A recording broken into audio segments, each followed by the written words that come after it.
السلام علیکم ورحمۃ اللہ وبرکاتہ۔ امید ہے آپ سب لوگ خیریت سے ہوں گے اور خیریت میں ہوں گے۔ دعا ہے کہ اللہ تعالیٰ آپ سب پر خیریت کے تمام دروازے کھول دے۔ آج کا جو ہمارا ٹاپک ہے وہ ہے اذکار کے بارے میں، کہ کون سے اذکار سب سے زیادہ کیے جائیں۔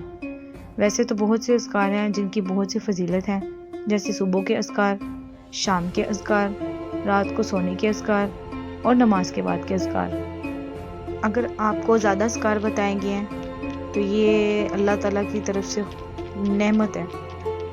جس طرح کھانے میں نعمتیں زیادہ ہوتی ہیں، انسان اتنا ہی خوش ہوتا ہے، اسی طرح زیادہ اذکار بھی اللہ تعالیٰ کی طرف سے نعمت ہے۔ آپ کوئی بھی اذکار پڑھ سکتے ہیں، کوئی بھی آیات پڑھ سکتے ہیں، قرآنی آیات پڑھ سکتے ہیں، مصنوعی آیات پڑھ سکتے ہیں، سب کی فضیلت ہے، سب کا اپنا مقام ہے۔ نبی صلی اللہ علیہ وآلہ وسلم نے جو ذکر زیادہ سے زیادہ کرنے کا حکم خواتین کو دیا ہے، میں اسی کی طرف اشارہ کر دیتی ہوں۔ ویسے تو آپ کوئی بھی ذکر کر سکتے ہیں، جیسے لا الہ الا اللہ، لا حول ولا قوت ہے، لیکن جو بالخصوص خواتین کو حکم دیا ہے اور ترغیب دی ہے وہ کون سا ذکر ہے؟ وہ ہے استغفار۔ اپنی زبان کو زیادہ سے زیادہ استغفار سے تر کریں۔ نبی صلی اللہ علیہ وآلہ وسلم نے ارشاد فرمایا کہ خواتین کو سب سے زیادہ استغفار کرنا چاہیے، اپنے گناہوں کی معافی مانگتے رہنا چاہیے، کیونکہ عورت سے کبھی بھی نہ چاہتے ہوئے بھی گناہ ہو جاتے ہیں، جیسے کبھی نماز میں کوتاہی ہو جاتی ہے، کبھی شوہر کے حقوق کی ادائیگی میں خطا ہو جاتی ہے۔ تو اس کے لیے زیادہ سے زیادہ اپنی زبان کو استغفار سے تر رکھیں۔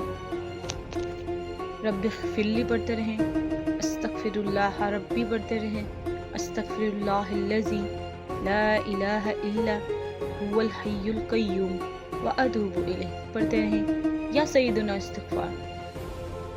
اس کے ذریعے اللہ تعالیٰ آپ کی خطاؤں کو معاف کریں گے، آپ سے ہونے والے گناہوں کو معاف کریں گے، اور اس کی برکت کے ذریعے آپ کو اولاد بھی دیں گے، خوشحالی بھی دیں گے، اور ہر قسم کی تنگ دستی سے بچائیں گے۔ خواتین کو نہ تعویذ کی ضرورت ہے، نہ دربار میں سجدہ کرنے کی ضرورت ہے، نہ غیر محرم کو ہاتھ دکھانے کی ضرورت ہے۔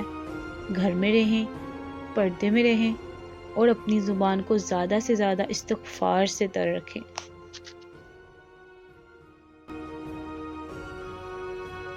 دین کی بات پھیلانا صدقہ جاریہ ہے۔ ثواب کی نیت سے ویڈیو ضرور شیئر کیجیے۔ جزاک اللہ۔